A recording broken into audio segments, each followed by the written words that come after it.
You're listening to Humans in Tech.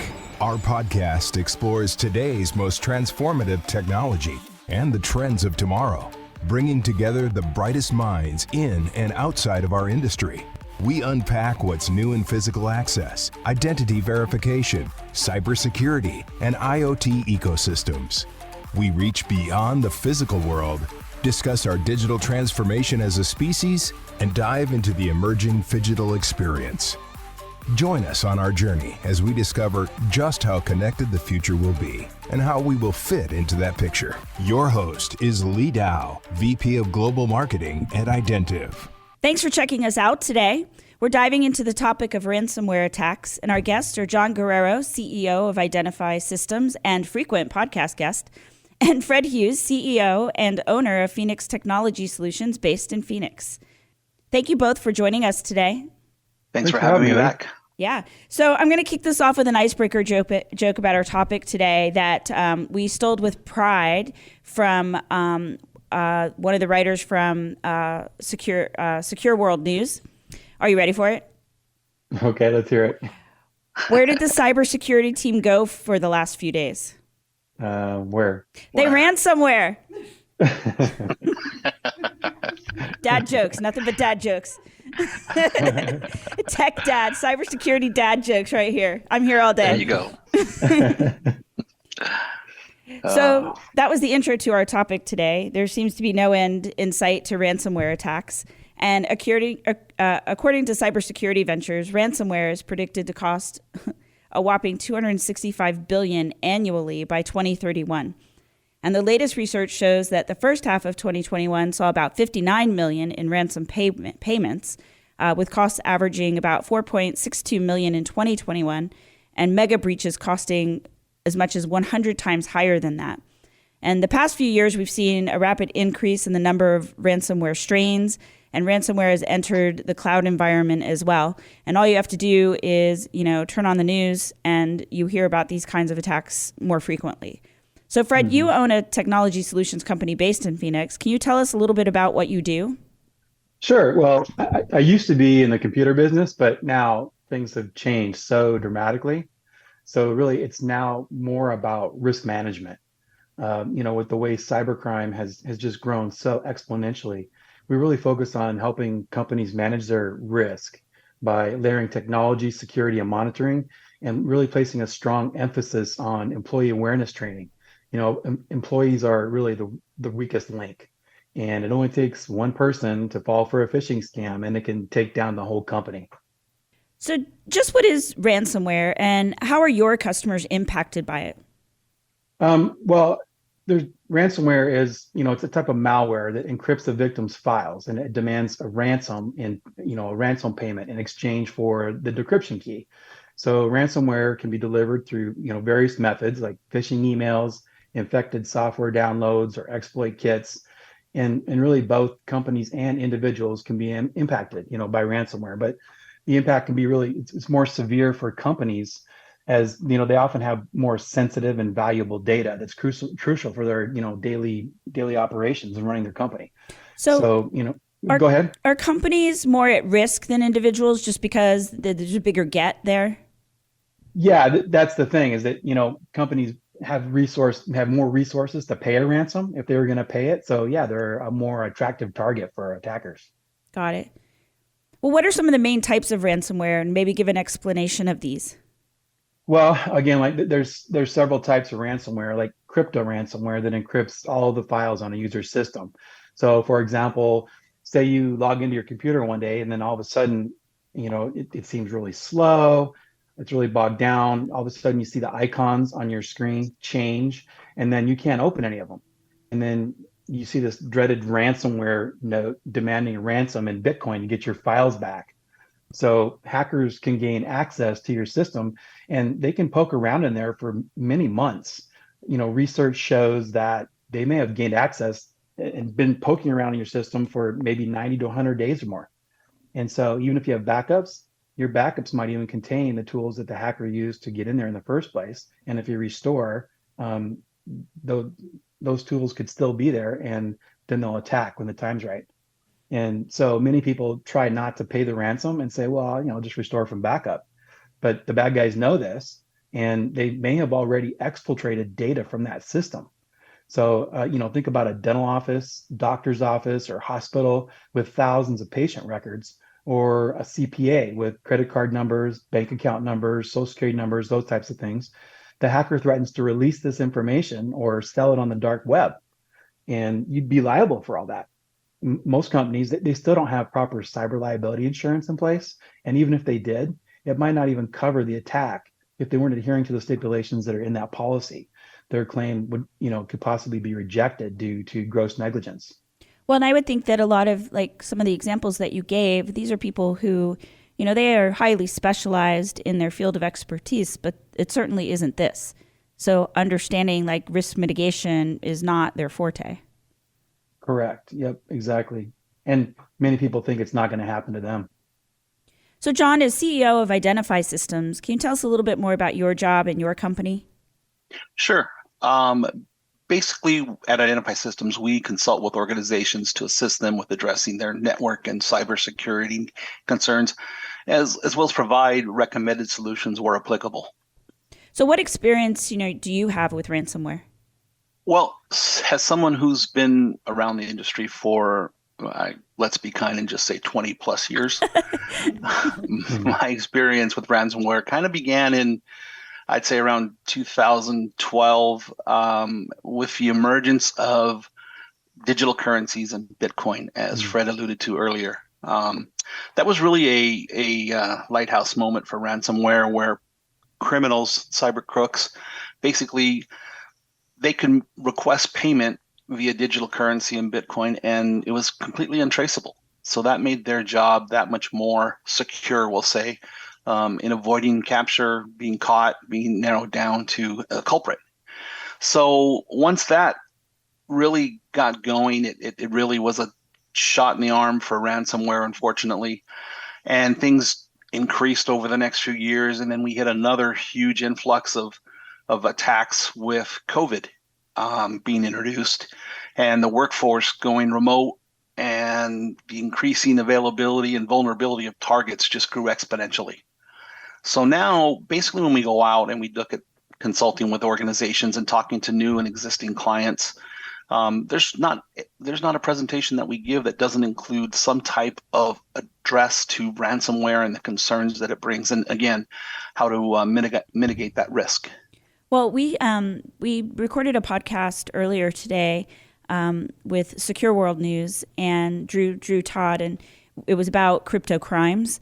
And well, first of all, I asked him, how does he do the research for his column without having the FBI come and show up at his door every day? But he was talking to us about ransomware and how you can go into some of these like dark web spaces and just pay someone to go create havoc basically through ransomware, and that it's becoming more common. So what are some of the most popular choice of attack vectors for ransom cloud attackers, and how do they do that? Good question. When it comes to ransom cloud attacks, malware and phishing emails are the common choices for cyber criminals. They target cloud-based mail servers like Office 365. A popular method for doing this is file sync piggybacking, and that's where they use a phishing attack to go after the victim's local computer with some malicious attachment or a link that's included in an email. And the attachment is usually a program that runs in the background, and this program then installs the malware. And after gets in the system, the malware disguises itself as a request from a trusted application, like either an antivirus scan request or something of that nature, something that someone normally would trust. And once the user approves this, the malware is activated, and now it can spread itself across the network to any machine or server it might be connected to. And as it spreads, the cyber criminals are looking for a file sync service that's interacting with a cloud service. And when it's been identified, the ransomware really just piggybacks on that file sync and allows the bad guys access to infect and encrypt data in the cloud. And hence, they have your data, and next comes the ransom. My favorite phishing emails are the ones where they can't spell properly. Exactly. You get a little hint of a foreign influence sometimes Yeah. when you get some of these ransomware spams. So what are They some are of the, get, oh, go ahead. Sorry. well, I was going to say they're getting better and better. Oh, for And sure. now many of you might have heard of Chat GPT, the Yes. OpenAI. Mm-hmm. And the ransomware guys, we might use it for fun stuff or cool stuff. They're using it to write more eloquent phishing schemes that do not sound different or bad language or bad grammar. They're basically perfect. You know, And it's they're funny you bring them up. accessing live data though. So Yeah. they go out they incorporate that with live database of stolen passwords and say your password that was compromised last week, and they list the password. You need to go change it now, and then you go to their portal to change it, and they got you.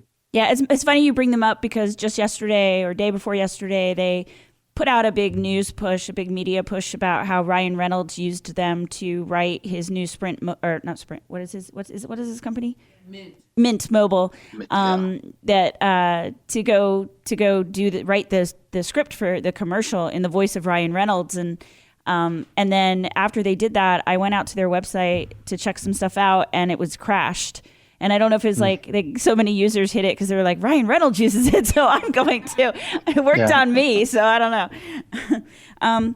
So what are some of the most targeted industries for ransomware? I like this question because I think it can be kind of interpreted in a couple different ways.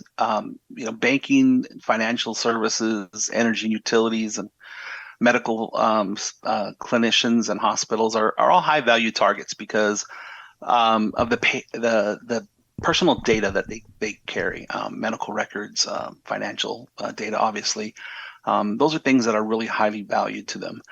So they go after them as well as, many other targeted industries that have deep pockets. But when you look at the small and medium businesses, you get a lot of activity in there simply because they may be smaller payouts, but they really draw so much less attention. So rather than going after a CNA for $40 million, supposedly, which was the big talk a while back, they're going after hundreds and thousands of small businesses and capturing $5,000 to $50,000 because it's a smaller denomination. It attracts less attention.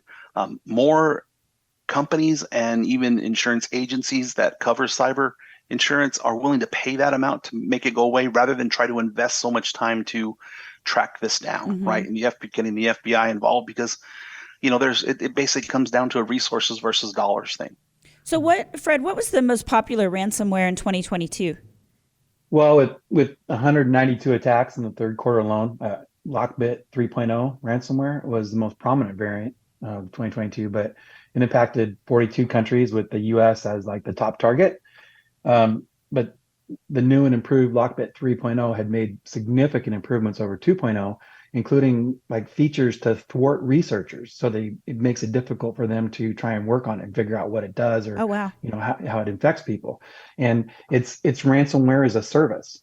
It's like any software as a service that you can get on the internet, like Microsoft 365 is a software service that you get online. You could subscribe to this ransomware as a service and sign up and use it or become an affiliate and even get paid for helping it to infect victims' computers. That was my next question does it all come from one place or is it like people go pick it up as code or like how does it get to be so prolific? Well, there's so many out there now and like I said, this one's ransomware as a service. Other ones you can find scripts and those kinds of things on the dark web and use those various tools that are out there. The smarter ones obviously know how to hide behind layers and layers of protection so that people can't find out where they are. The people that get caught are the ones that aren't so smart and they grab these scripts and they run them from like their computer with their current IP address. Yeah, and the FBI comes knocking on their door. So how long do these attacks last and how do people prevent these types of attacks? Attacks can last days, weeks, or even months. And like depending on the severity and maybe what regulations or compliance requirements are in place, like HIPAA compliance for a medical industry, it could be, take longer because you have to bring in a forensic response team. And even if you have backups and you have the ability to restore, that could be considered tampering with evidence. You need to wait until the insurance companies, attorneys, forensic teams complete their investigations. So that means extended downtime for business. And what we've seen is many businesses, they don't even have a full incident response plan in place to be able to handle something like this. They don't have alternate operating procedures in this type of attack. So just think about you and how you would function in your role at your job without your email or your document storage or even your computer. Yeah, you just kind of grind to a halt, huh? Yep. So what else do you think our audience needs to know about when it comes to ransomware attacks, mitigating them, planning for them? There's a few things that you can do, but I think you really need to embrace the technology that's available now. Utilize a lot of different aspects of things, right? I hesitate to say that there's any one organization or one solution out there that will do everything from an OEM perspective, right? I think you need a powerful antivirus malware protection software. You need to take advantage of technology like multi-factor authentication and encryption technologies wherever possible, and whether it's at an application or a solution-centric level. And I'll kind of repeat what Fred had mentioned earlier, and I think it can't be said enough that employee training is key. Granted, it doesn't take a lot of technology to train employees on this, but it's one of the most important part of it because, again, as Fred had stated earlier, it only takes one mistake by one customer to open up, or one employee, to open up one email that really can cause tremendous damage. Well, thank you both so much for joining us on this episode of Ransomware Attacks. Thank you for putting up with my dad joke and taking time out of your day to talk about this. It's a really important topic. And I think one of the things that I took away from this is that, it's not something that only big companies need to worry about. Right. Yeah. Thank you. And for our audience, please like and subscribe if you enjoyed this podcast. We drop new episodes every week. Eliminate the risk of data breaches, phishing, password theft, and replay attacks with hardened multi-factor authentication cybersecurity. Passwordless logins are simple and secure with UTrust FIDO2 NFC Plus security keys. Insert the device, tap the button, and get secure access. It really is that easy. Learn more at Identiv.com. We design powerful NFC-enabled identity solutions that seamlessly integrate into kiosks, terminals, vending machines, slot machines, betting machines, and more. Our new UTrust NFC Kiosk Kit features our contactless USB CCID UTrust 3523F reader module, NFC antenna, and highly customizable LED array. The kit can easily support loyalty cards and digital wallets. If you're ready to add NFC to your slot machine or kiosk, speak to an expert today at Identiv.com. Physical security, identity verification, the IoT. The hyperconnectivity of our lives will only grow more pervasive. As technology becomes more automated and experiences more augmented, it's up to us to preserve our humanity and use new tools and trends for good. The only question is, are we up for the challenge?